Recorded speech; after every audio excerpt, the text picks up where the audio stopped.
We're coming upon the end of the COVID year.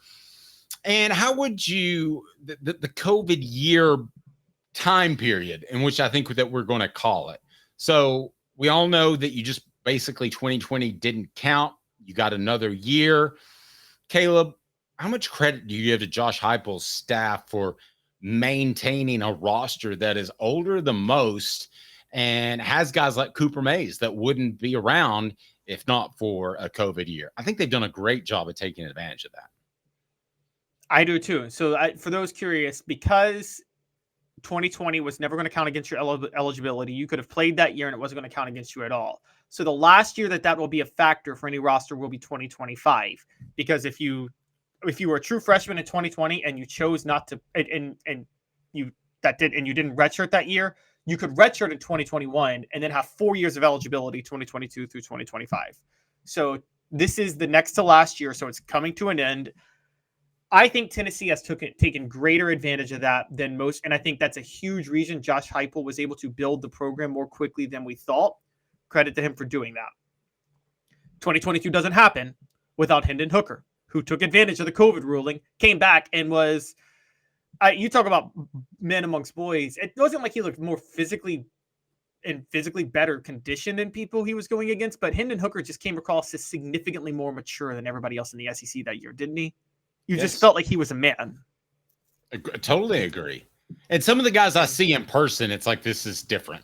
You know, this feels like covering an NFL locker room, which I've had. So how much does it hurt Tennessee now that it's gone away? I would argue, or it will go away after next year. I would argue that, Caleb, they have done such a good job of building the roster to this point that I don't think it's a major concern, because I think the depth is going to be there without having to pay guys to stay around Knoxville. Yeah, I agree. I think, and funny enough, I was the one who posed this question: is Tennessee in trouble? Because they're going to benefit from it again this year.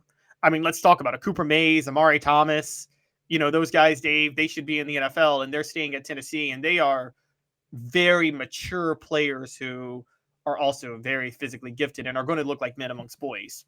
Javonte Spraggins. But I think because of the recruiting Heupel's done recently and what he's doing for 2025, he will have the roster stacked to where it needs to be. It's a little different from between Tennessee and Michigan. So both operated on similar models.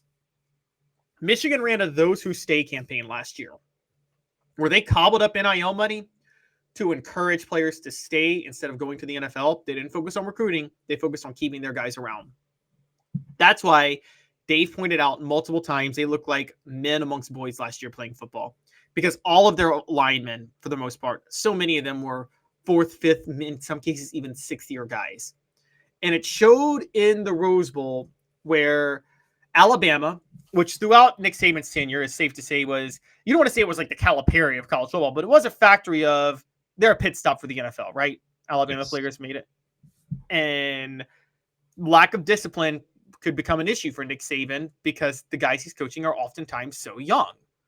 And that really showed up against the Michigan team that had played together for 3 years to that point, and they didn't make the mistakes Alabama was making in that Rose Bowl. And that's why Michigan won, because Alabama had more talent than Michigan. It really wasn't close. Michigan just wasn't making the key mistakes. Michigan isn't going to be able to recruit at that high level going forward because they put all their effort on just that returning talent. I think Tennessee will be okay in that regard. Do me a favor, hit that like button and make sure you're subscribed if you haven't done that now. And I'll tell you a big reason why. I think that Josh Heupel runs a mature program that won't be as affected as, say, a Michigan would if Jim Harbaugh were still there. I feel like he wanted mature guys that would take coaching, sometimes harsh coaching that didn't have to be babied, and that's how he is. I don't think it affects Josh Heupel as much, because I know I use this word too much for you, as culture, but I think that Tennessee has a strong culture where freshmen tend to grow up fast, and that's what they'll have moving forward. Caleb, you are very accountable in this football program. great football teams police themselves. I believe this program is on the verge of that, or it's probably already there already. Oh, I think they're already there. They were doing that in 2022 with Hendon Hooker, who was policing people. And the problem was there were some other recruits and players, Jeremy Banks, who didn't like it. But I do think they're that way. The one concern with Tennessee is, will it last? You're not going to have sixth-year seniors in the program forever. And at that point, does that self-leadership, if you're recruiting at the level that Kirby Smart or Nick Saban was recruiting at, does that self-leadership and policing yourself, can it still work when your leaders are sophomores and juniors? Because the truth is at Alabama, Dave, and you know this, they were winning titles, and I think this was what's so impressive about Nick Saban.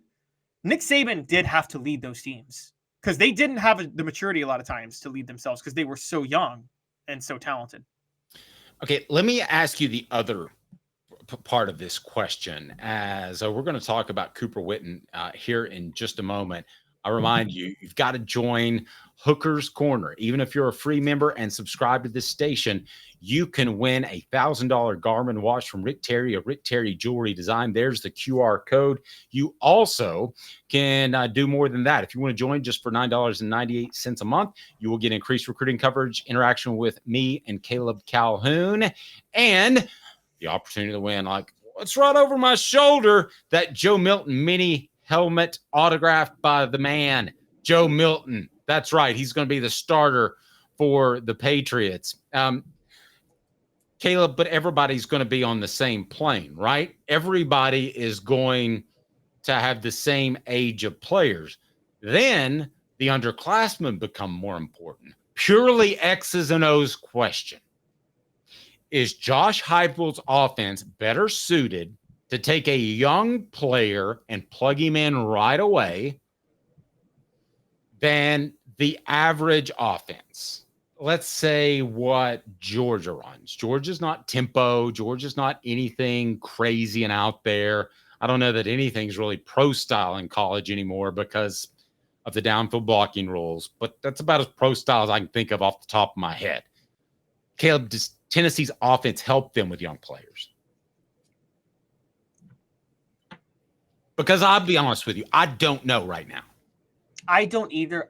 I'm going to say this. I don't know if it does help with young players. And let me just say it this way. I think Josh Heupel has to work to keep them a level head. But Dave, you've covered a lot of, one of the reasons I think, how many high-flying offensive teams have you covered over the years that they just look invincible offensively? They drop 60 points on everybody. Then they just run into a physical team in postseason play, whether it be college or pro, and they just wet the bed all the time, right? A lot. I mean, yeah, a lot. I mean, that's why I'm 99.9% on board with Bingo, but not 100. Right. Here's why I think that happens. When you're a defensive-oriented team, every game you're winning, you're slugfesting and grinding it out. So you're ready for that, right? Yes. When you're an offensive-oriented team and you're just scoring at will all the time, I think mistakes creep in that you don't worry about as much because it just feels too easy when it's not that easy when you run into a physical team. I'm just going to say it, guys. There's a reason Steve Spurrier never went undefeated at Florida. I think sometimes, maybe I'm crazy, but his whole running up the score and things like that, you think it got to Florida's head in certain moments. And like the 95 game Nebraska, they felt they were going to outrun Nebraska and beat them with speed, right? And they weren't ready for getting punched in the mouth. Agreed, because they got punched in the mouth. They got punched in the mouth really, really hard.